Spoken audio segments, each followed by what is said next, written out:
Lumalapit na mga pastor. Birada. Ano to? Buntis na mga pastor. So mga anak po siya sa December. Yan. Tapos finishing bago ilagay yan.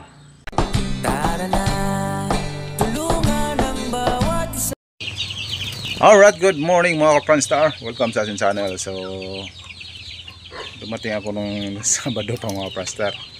Ang problema, puro hindi ko na vlog kasi yung galing Ubay ay galing Abuyog ay hindi na record sa GoPro natin dahil nasira yung GoPro natin. Yan isa sa mga problema ko naman ngayon dahil iba kasi ang GoPro naman pa sa cellphone. Ito cellphone na itong gamit natin, pero ganoon pa man wala na tayong magawa doon. Pero shout out sa kanya lahat, sa walang sawang suporta. Shout out sa lahat sumusuporta sa akin, nagpapalipad, hindi ko na isasahin, basta alam nyo na yun kung sino po kayo sa challenge namin. Thank you very much kay Ate Japro at kay Nuli sa lahat na sumuporta. Maraming salamat talaga sa inyo mga pastor, no? So sayang yung mga natin pagdating, ito yung anak natin, yung bonso ay namimiss tayo ng toro. Alright, let's go. So yun, nakakita ko sa inyo mga pastor. So update ko kayo mga pastor sa ating manok.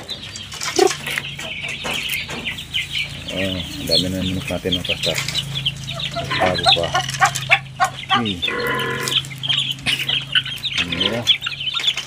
Ito pa talaga ang GoPro. Cellphone ko sa GoPro. So yun ang update natin sa ating mga alagang manok. Dumadami ng mga pastor.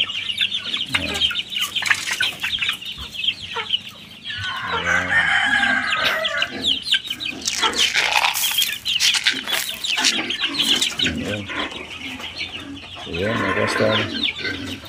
Meron pa dyan. So yan. At meron pa dito. So yan ang mga pabo natin mga pastor. Yan. Sa ilalim pa. Marami rin sa ilalim. Kaya okay sa alright.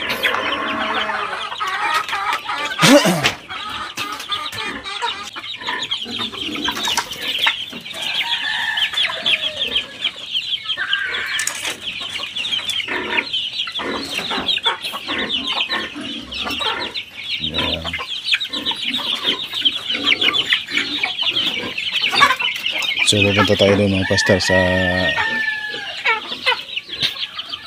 baboy natin, sa alaga natin mga baboy. Hindi nagpapakita, so hindi siya masyadong nagpapakita kasi medyo umulan-ulan. Ito na mga pastor, no? Yan, meron din tayong yung mga sisiw. So yan, madami na rin. Alright, pupunta na naman tayo sa ating mga baboy. So ito na yung baboy natin mga pastor. So ito yung inahin natin ay na to, buntis na mga pastor. So mga anak po siya sa December 15, sabi ng asawa ko mga pastor. At ito naman yung isa ay balak ko itong gawing inahin. So hindi ko pa rin sigurado kung mapunta to sa inahin kasi tayo ngayon, kulang sa pira mga pastor. Ganda sana kasi malaki, mahaba na siya. Bagay na bagay sa gawing inahin. Mana dito sa mama niya. So ito walang problema to pagdating sa pakasta dahil mabilis lang siya. Hindi siya mahirap, di katulad din sa isa mga pastor. Tagal magpakasta. Ito mabilis lang, after mawalay sa niya mga biik ay mga 1 week, 2 weeks, minsan nga 5 days lang. So ito nakatatlong anak na to. Ilan na ba? Ato wapa at ito nakatatlo na. Dalawa pa lang. Dalawa pa lang mga pastor. Pangatlo to pag mga anak na. So yun.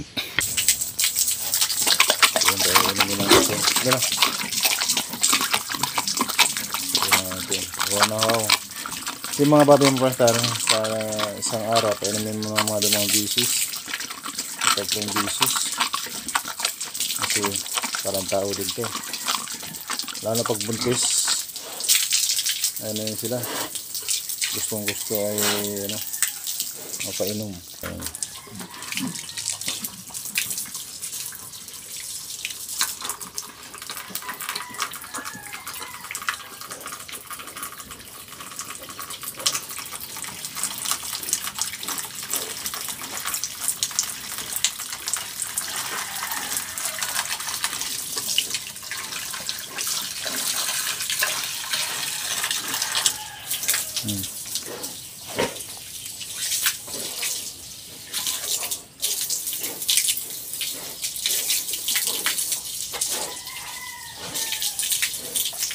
Pero kung magbabala kayo ng mag-alaga ng baboy mga pastor ay siguro din nyo lang na yung lahi nila ay magandang klase. Ito sa akin ay okay din yung goods into mga klase mga pastor.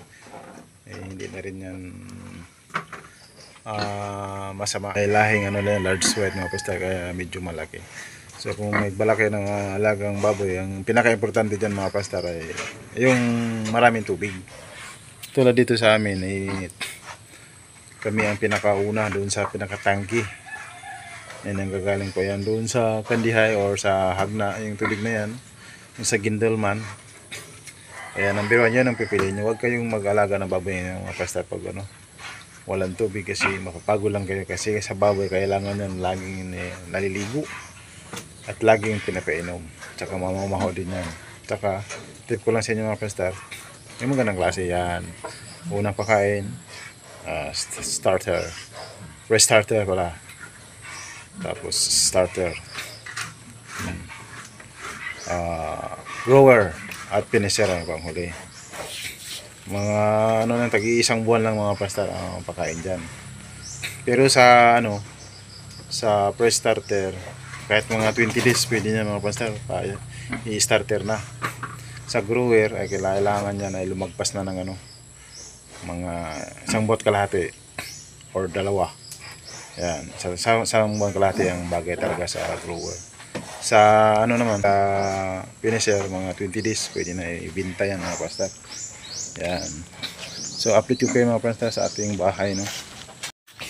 So pupunta tayo sa ating bahay mga pastor. So yan na po yung ating bahay. So nalulungkot din ako mga pastor kasi yung yero ko ay nilipad. Yan, sa Bagyo. Pero yan, dahil dun sa gilid to gilid kasi mga pastor ay hindi ko pa na-fix yan. Talagang nilalagay ko lang kasi ano pa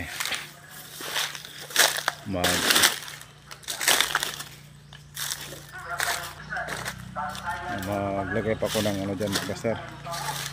Buhusan ko pa. Yan. Tapos finishing bago ilagay yan. Tapos ilagay ito. So pagka ma-finishingan na yan, mapustihan nasa taas, pero kunti na lang yan. So ito yung ano, banata natin sa pagsahod. Kaya thank you talaga nasa suporta nyo sa akin mga pastor. Yan, kahit hindi na ano, hindi pa ito matatapos, basta importante lang may matulugan tayo dyan, pwede na yan mga pastor. So ito, may balik natin to sa taas pag ano na.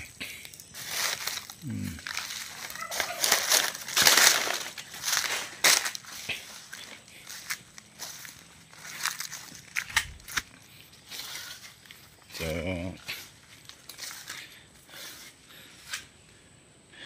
yan po sa ano mga pastor, sa loob. Ito yung sa loob, medyo may ano talaga to, may kalakihan talaga.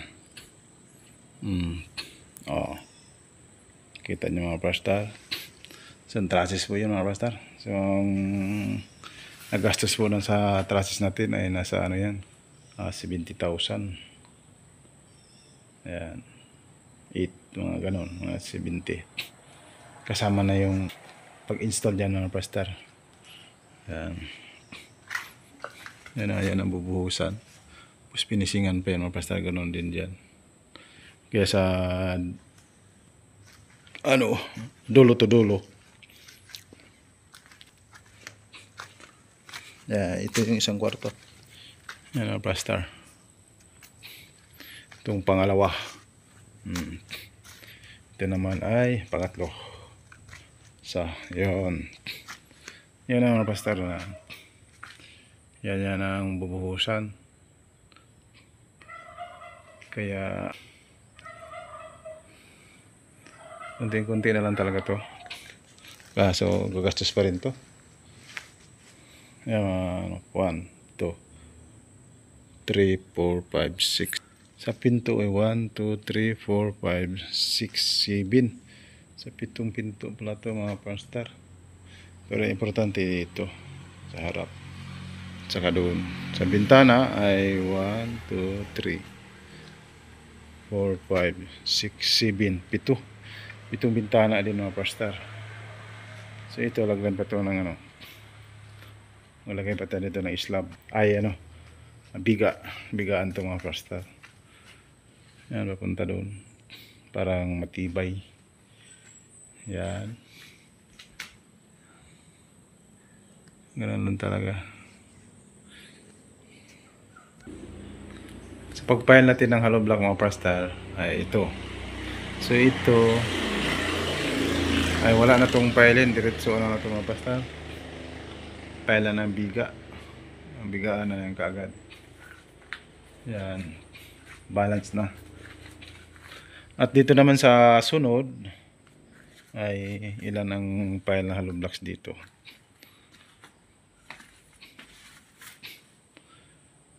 One, 2, 3, 4. Apat na file mga pastor. Yan naman ang kailangan eh. 4. Ito ring biga natin dito. Ayun, diretso na yun doon. Sa biga. So mag-file tayo ng 2 bago i-ano natin doon. Diretso rin. Yan.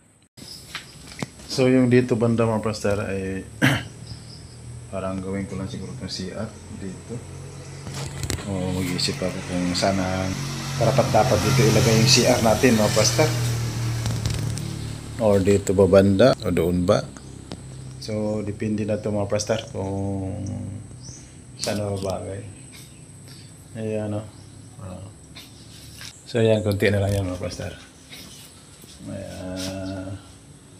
3 araw. Kaya na yan. Kasi na lang ba yan? Kunti lang naman yan. Kaya mga ganun. At yun na mga pastor, pakita ko rin sa inyo yung alaga nating mga sa kanila ni mama. Yan ang mga pastor oh. Yan. Mga tilapia. Yan ang mga pastor. Wow, medyo malaki-laki na. Oh. Diba mga pastor? Ito, so mga na to. Ayan, kakatuwa pa naman ito pag mga ganito mga pastor. Ayan So ano lang ito mga pastor, ito yung nanganak tapos binuhay lang, hindi talaga yung binili. Hindi na ito binili, kaya okay na rin. Nakaano lang, malaki-laki na rin siguro mga 8 to 1 kilo.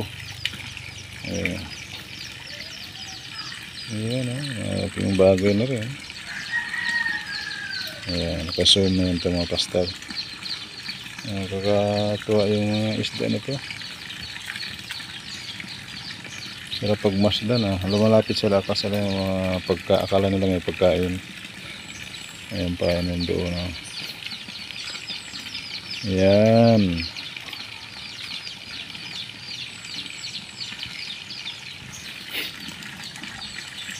Ayan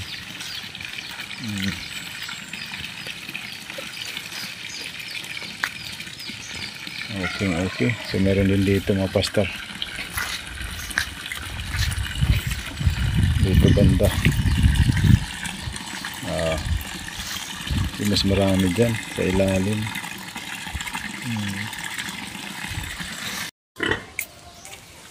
So yun mga pastor, ito yung isa nating inahin. Ayan. Ayan eh. So nag-uhaw din sila mga pastor. Ayan, uhaw na. Gusto na talagang uminom. So ito, ganoon din ito mga pastor.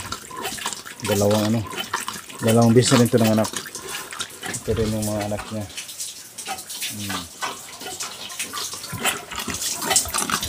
Bagus uminom.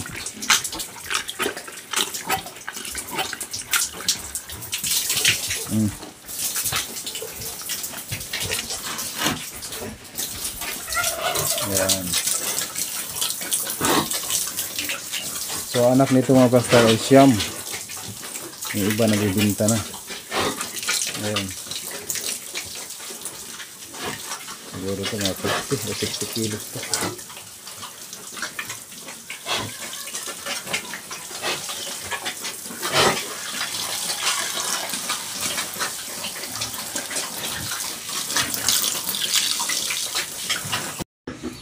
So yun mga pastor, no? Ito yung kasama doon. Ito yung anak. Ayan. Ito yung inahin. Yung kasama to doon sa siyam. So yung hindi mo ay nabinta. Ayan o. Siniparit-siparit lang. So yun mga pastor. At yun na mga pastor. May isang manok natin ay nangitlog na rin. Ayan o. Yan. So yun mga pastor. Update ko kayo din sa ano din. Update ko rin kayo dito sa isang fish pond sa taas mga pastor. Ayan. Parang sobrang dami man ito mga pastor.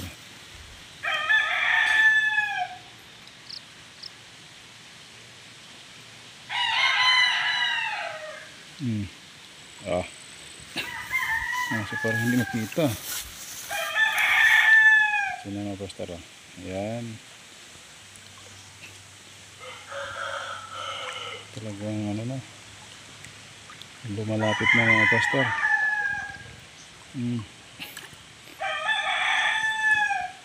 Yun na. Wow, parang gutom na gutom. Dami talagang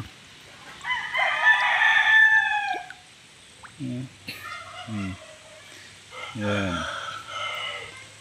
against the light kasi yung ang dami, no? So ito yung kasama doon mga pastor doon sa ano, ito ang lalim na talaga ito mga pastor kasi pinabuldos.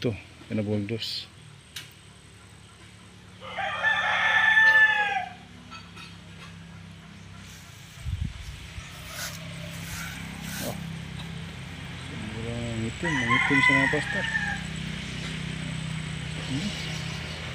Oh. Grabe. Ibang kulay parang puti. Alright. Kaya na pastor ng tubig maingay. Sobra. So yun doon. Grabe. So napakalapit na yung ano dito sa kalsada mga pastor, yung bahay namin dito. Kaya magandang pwesto. Buko sa bundok at saka tabi din ng ano. So yan sasakyan natin mga pastor. Yan.